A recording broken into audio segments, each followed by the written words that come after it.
Ah, Ambassador. I was just on my way to see you. My name is... I'm sorry, but I don't have time to chat right now. I suggest you make an appointment. I did? Then make another one. There are some simple characteristics you should be aware of, certain warning signs when it comes down to cults. Huh? What does this have to do with anything? What does it have to do with me, with my sanity, with my being here? If it's not glaringly apparent, then I must have failed to do my job somewhere along the line here. To move your energy and to get you out of your head and into your body.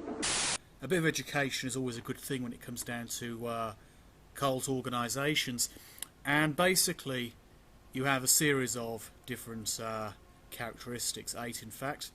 The top one is fairly common in many organisations, Scientology, and to a degree in other groups like, for example, Jehovah's Witnesses, certain evangelical Christian groups, where if not totalitarianism in the traditional sense, certainly a level of dictation.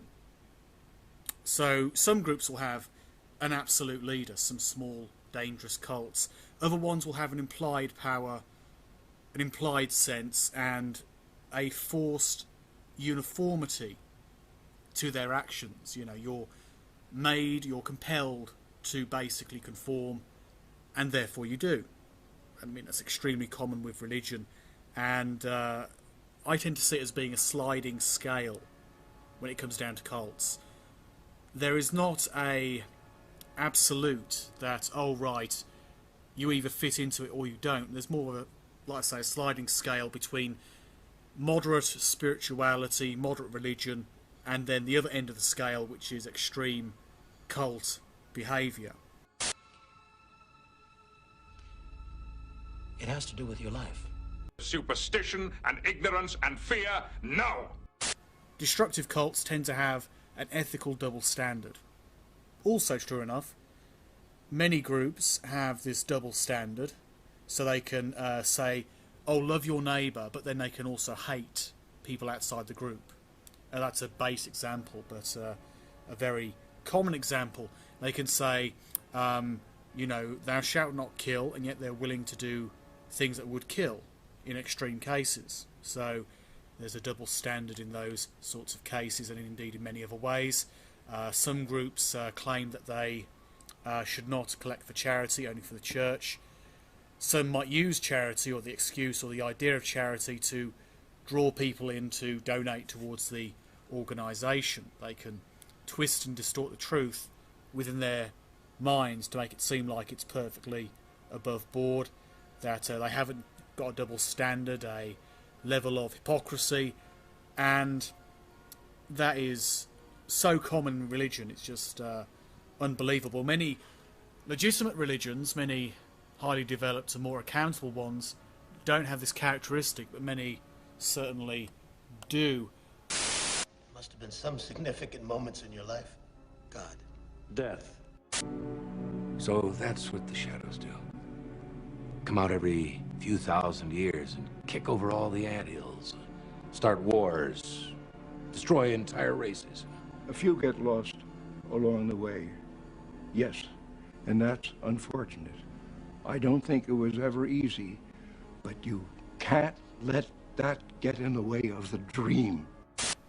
This is a key point as well when it comes down to cult groups, and it's what marks out many smaller religions especially, but not just small religions, as being cult-like.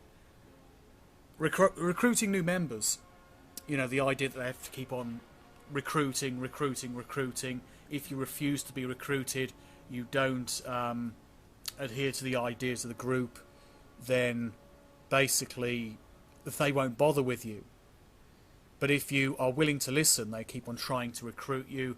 This is true with the Scientologists, evangelical Christians, and many other people. They're trying to get you to come into the door, and very often, at least in extreme cases, Scientology is a good example. So are several New Age groups as well, where basically they're about getting your money. I've been to a Scientology group before, and they try and get your money like you wouldn't believe. You know, buy this book, go along to this training session. And this is all as soon as you basically have finished your stress test. So it's obvious cult characteristics, and very common with cult groups. They want you and they want your money. I don't know who the fuck you are. I don't even know who the fuck I am. I don't know who I am anymore. Good. Now you're free.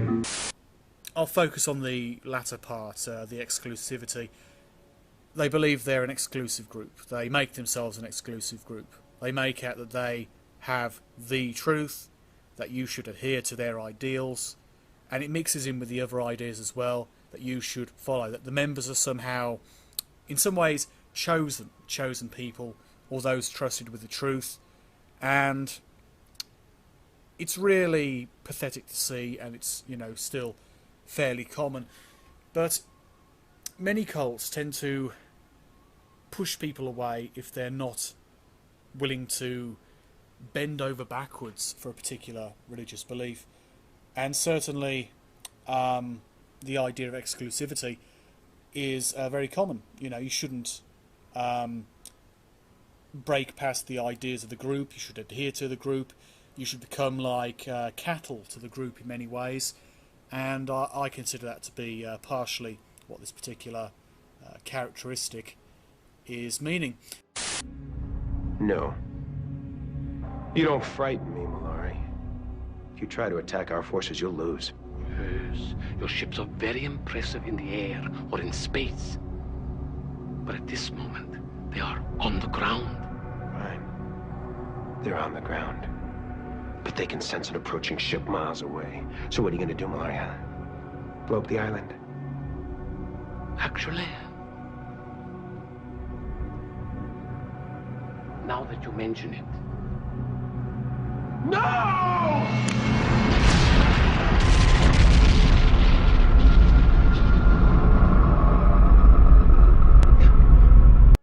Sounds like you're angry.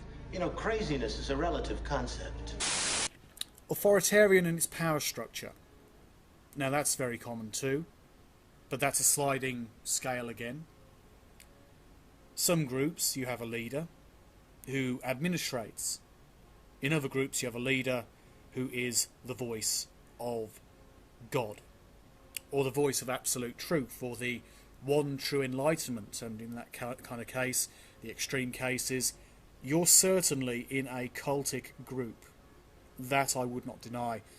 In the cases of so-called spiritual teachers, educators, although I don't agree with their pseudo-scientific nonsense, they have the right to believe and preach as they will. And I think an important element to test how authoritarian your group is to ask questions.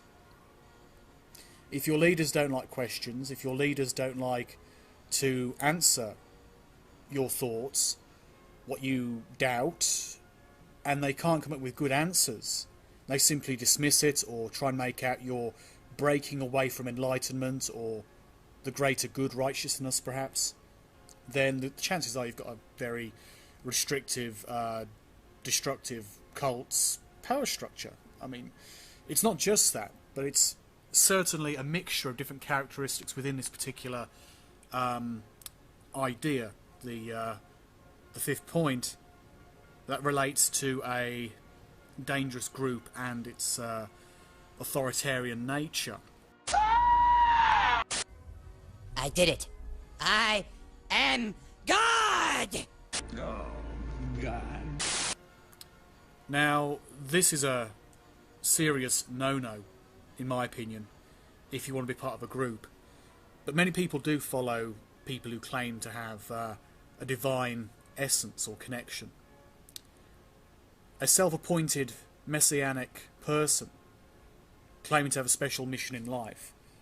Now, I've known people who've started up churches of their own, and they claimed they did it because they were told to by God, or told to by archangels, or some kind of other force. There have been people who've opened up crystal shops and New Age shops and workshops who've claimed the same sort of thing.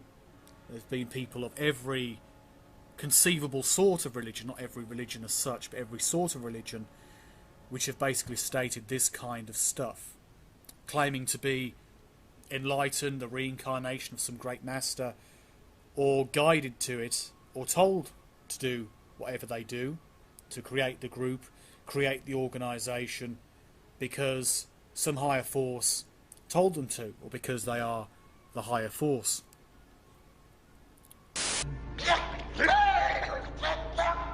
The leader is love. When I'm not with him, I feel like a slum. The next characteristic is basically getting people to focus on the leader. Not the good elements of the mission, good elements of the belief, like, love your neighbour, help out your fellow man, try and spread peace and love wherever you can. Not those cool ideas that tend to filter through into loose spirituality and society as a whole, but the idea that the man at the front of the church, or the man who speaks the most, or the man who is behind the man, the ruler, the dictator, whichever term is best suited, is a person who should be worshipped. We see this a lot with guru cults, where people chant a guru's name, Hare Krishna, for example, or other groups as well. It's simply taken as gratis that, they must be divine, and therefore we must worship them. It's a nonsensical idea, but people seem to fall for it time after time. And guinea pigs in some warped behavioral study. Well, I wouldn't say warped, but I never thought of it that way. Well, then what are you talking about? To do what you're told. And so will you. This is bullshit. Now, this is a key element on the leader. They're determined to spread their word, their ideas, their message, their cult. They're domineering, they dominate over the group. They are the group, the head of the group, the mind of the group, the force that tells people what to do. And typically to do that they do have to be charismatic. A leader who claims to be a messiah, dressing up their pseudoscience, their nonsense, as basically being the truth. They dominate the group, encourage people to take on their ideas, and sure enough, it can work as a group system. A good example is an Australian cult. You can possibly YouTube this. The cult leader A.J. Miller, who believes he's Jesus. He's a former Jehovah's Witness who seems to have realised he can make a lot more money by calling himself Jesus, and he goes all around the world to Australia, obviously, America, Greece, and Britain, and elsewhere, claiming he's Jesus and getting people to buy into his bullshit and buy land around his compound in Australia. And there are many groups like this around the world claiming to have the absolute truth. They are charismatic, they are determined, they are domineering, and they very often claim to be divine. And that's the nature of cult leaders in many cases. Not necessarily in every case, not all of them claim to be divine, but certainly most of them claim to have a greater connection to a greater source, usually a supernatural, paranormal force of some kind, whether a god, gods, or energy, or consciousness, or enlightenment, universal truth. Whichever way they dress it up, it is the same old crap. I just can't read, no. You just give it some time.